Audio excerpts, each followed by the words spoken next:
Counting sequences, or the counting rule, is a method for counting the number of ways a sequence of subsequences can be ordered when given certain constraints.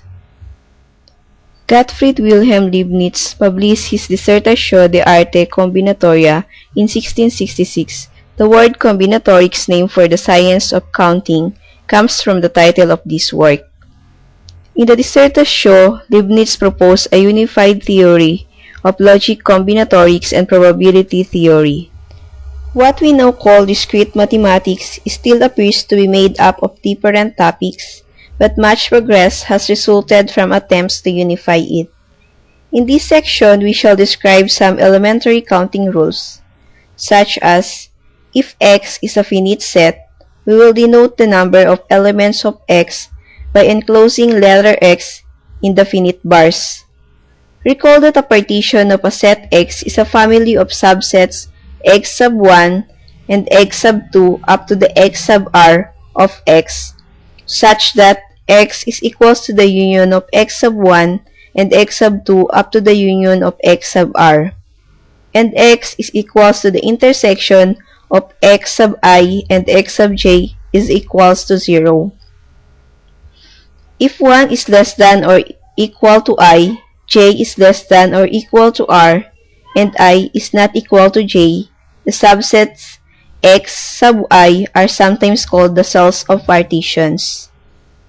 The two basic counting rules are the sum rules and the product rules. The sum rules is a count decomposes into a set of independent counts, or the elements of counts are alternatives.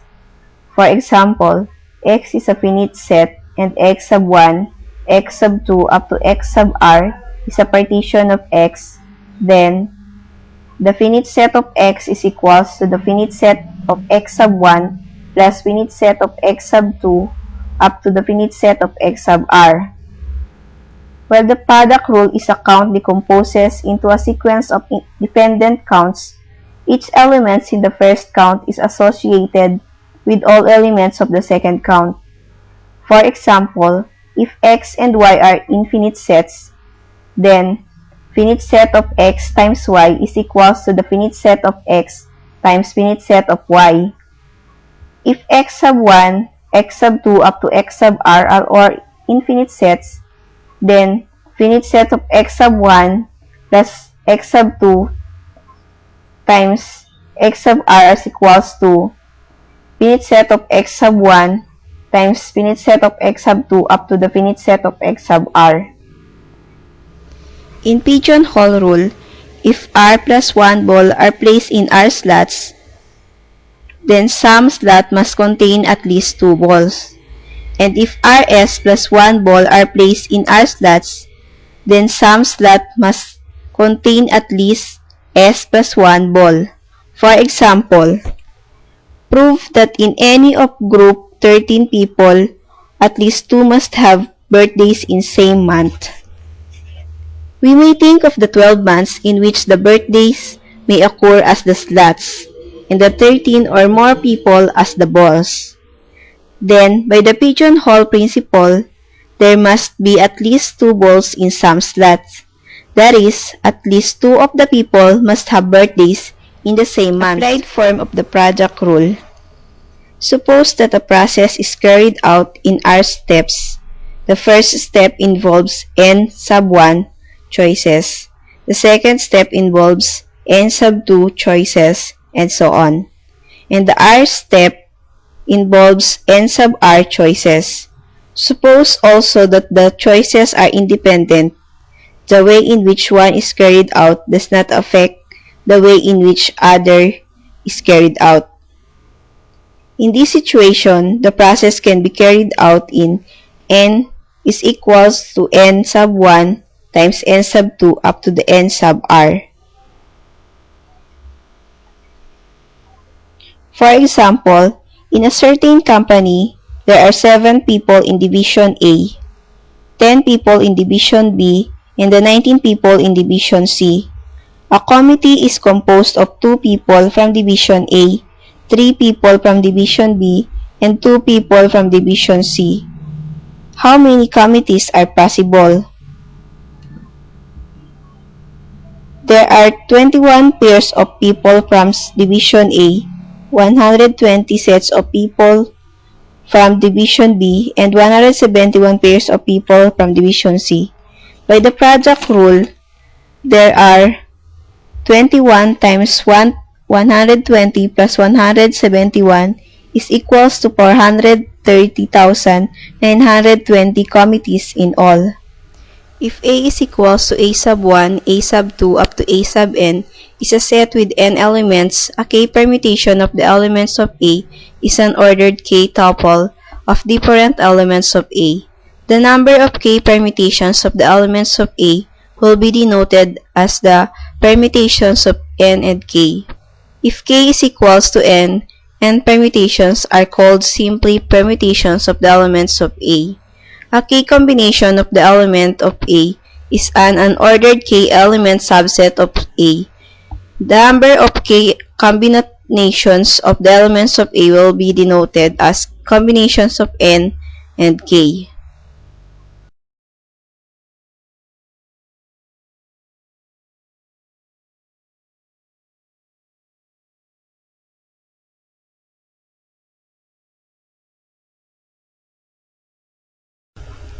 For example, in how many ways can a 5-card hand be dealt from a deck of 52 cards? How many 5-cards hands are there? Here are the formulas for order matters and order doesn't matters.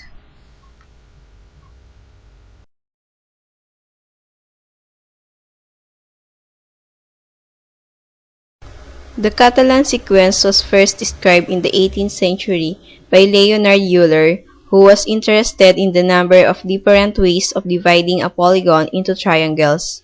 The sequence is named after Eugene Charles Catalan, a Belgian mathematician.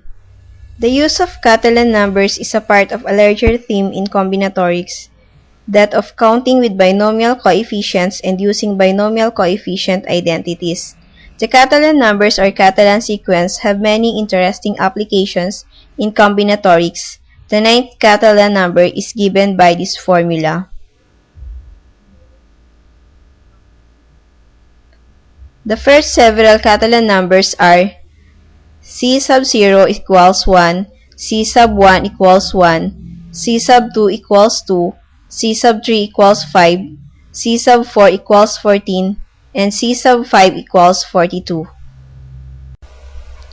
Euler was studying the problem of counting the number of triangulations of a regular polygon with n sides, or the number of ways of dividing such a polygon into triangles, by straight lines joining the verticals of the polygon in such a way that these lines do not cross. The figure shows the triangulations of a hexagon.